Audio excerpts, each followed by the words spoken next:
और पूरे मैच में जो उसने 3 ओवरों में 43 चाहिए था ना, मैं ड्राइव कर रहा था, मैच देख रहा था, जब उसने फिलिप्स को ओवर दिया वहां पे नहीं बंद, जब उसका अपना एक ओवर पड़ा हुआ है, हेनरी का पड़ा हुआ है, वहां पे ऑफ स्पिनर को क्यों दे रहा है जब राइट हैंड खेल रहे हैं? तो वहां उसको अगर वो खुद करता तो शायद मैच पलट सकता था, लेकिन वो आई थिंक बस दुआएं फिर ऐसे ही रंग लाती हैं। गलतियां ऐसी होती है, रमजान चल रहा है, लोग दुआएं कर रहे हैं, तो लेकिन इस तरह का वो ब्लंडर करता नहीं है जिस तरह का उसने किया है। आई थिंक उनके नसीब में थी विन, तो ऐसे फिर ब्लंडर्स होते हैं जो उसने किया है। सही बात। अहमद भाई, आज आप पाकिस्तानी टीम को ट्रिब्यूट दे रहे हैं थ्रू योर पैंट्स। आपने पाकिस्तानी टीम की परफॉर्मेंस जैसी पैंट्स पहन रखी हैं, जगह जगह से बिखरी हुई। ये बताइए कि अब इंग्लैंड ने अपना काम कर दिया है, न्यूजीलैंड को बिलाकर हरा दिया है, अब वक्त है पाकिस्तान के कल के बड़े मैच का, जो श्रीलंका से। श्रीलंका जिस तरह आखिरी बार खेली है न्यूजीलैंड के अगेंस्ट, ऐसा लगता है वो डर गए थे, खेला ही नहीं जा रहा था, शॉट्स ही नहीं मारे। अब पाकिस्तान कल खेलेगा, सिनेरियो हमारे सामने आ चुका है। पहले मैं आपको सिनेरियो दिखा देता हूँ किस तरह क्वालिफाई कर सकते हैं, फिर आपका मैं पॉइंट ऑफ व्यू लूंगा। दिखाओ बेटा। मजहर अरशद है, काफी रिनाउंड क्रिकेट कमेंटेटर है, कहते हैं to qualify for semifinal Pakistan need to win by रफली 65 रन्स और chase the target in about 13 overs against Sri Lanka. This is only an estimate. The exact margin required will be known once the first innings is completed. मोटा ये है। ऊपर अगर let's say कि यही वाला है, तो मुझे लगता है चेज वाला थोड़ा इजी है। चेज वाला इजी। अच्छा खैर अहमद भाई, इस पूरे सिनेरियो पे आप अपना एक कलाम सुना। देखिए, जिस तरह की क्रिकेट हमने खेली है इस पूरे वर्ल्ड कप के अंदर, ये सिनेरियो अगर आ गया तो ये ब्लेसिंग एंड डिस्गाइज्ड। आप T10 की क्रिकेट देखेंगे, उसमें 10 ओवरों में कितना स्कोर होता है? 130, 140, 120 नॉर्मल। तो 13 ओवरों के अंदर कोई बड़ी बात नहीं है अगर पाकिस्तान अपनी राइट 11 खिलाए और उसको फिर 13 ओवरों के आसपास अबाउट उसने कहा, ये पता लग जाएगा पहली इनिंग के बाद। आई थिंक बहुत चांसेस हैं कि अगर पाकिस्तान अच्छी क्रिकेट खेलता है तो very much doable, because T10 cricket के अंदर हम देखते हैं 120, 30, 40 भी होता है अच्छे खेलने वाले हो। पाकिस्तान का मसला ये आ रहा है कि पाकिस्तान के बैटर्स जो हैं वो इतने इनफॉर्म नहीं है साहिबजादा फरहान के अलावा, तो साहिबजादा फरहान पे बहुत डिपेंड करेगा उसका पावर प्ले, राइट। और जिस तरह आमिर ने बोला, मैं भी इसी का फैन हूँ कि जब टारगेट पूरा सामने आ जाए ना तो फिर आप उसको क्रैक डाउन कर सकते हैं, बैटिंग सेकंड में आसानी हो जाती है।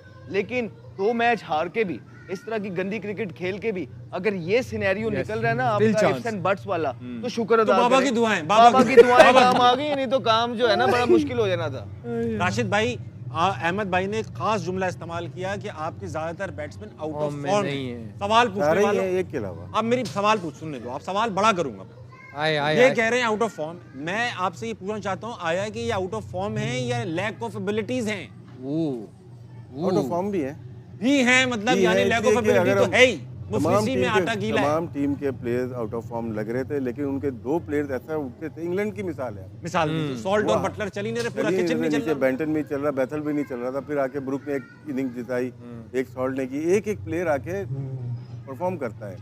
स्किल में कमी तो है, नजर आ रही है, जो कि आपको नंबर 4 से नंबर 7 के बैटर जो हैं वो परफॉर्म नहीं कर रहे। 122 का स्ट्राइक रेट कुछ भी नहीं। यहाँ तो आप बिल्ड करते हो, ऊपर लेके जाते हो।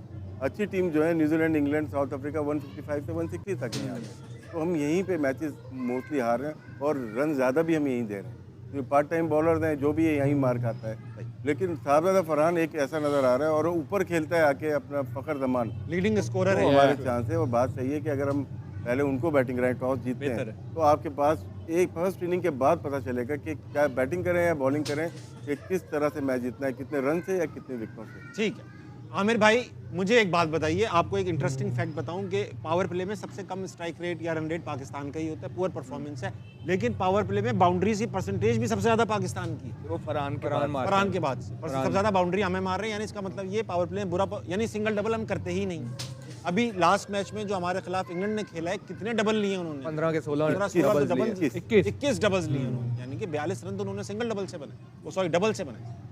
मुझे ये बताइए, कल पाकिस्तान खेलने वाला है ऐसा मैच जिसमें हमें सिर्फ अग्रेशन, अटैकिंग क्रिकेट खेलनी है। When it comes to bowling, attacking खेलनी है, बैटिंग अटैकिंग खेलनी है। मुझे प्लेइंग 11 जरा डिफाइन कर दें, क्या होनी चाहिए? फरहान, फ़खर ओपन, 3 पे तो आई थिंक आगा ही आएगा, ठीक, और फेयर, और नाफे, ये 4 आपके होने ही चाहिए। शुरू टॉप ऑर्डर ये है, ठीक है। और फिर बाबर को आपने बाहर कर दिया। उस्मान बाहर नहीं होंगे क्योंकि कीपर है, एक ही कीपर है, ठीक, वो खेलेगा। 5 पे वो हो गया, 6 पे फिर वो 6-7 शादाब और नवाज हैं आपके। अबरार कल भी नहीं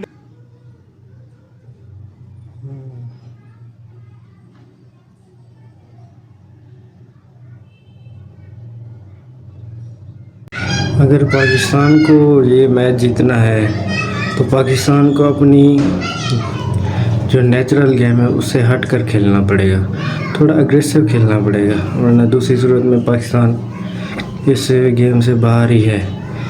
हम इस तरह की वीडियो देखने के लिए हमारे चैनल को सब्सक्राइब करें। शुक्रिया।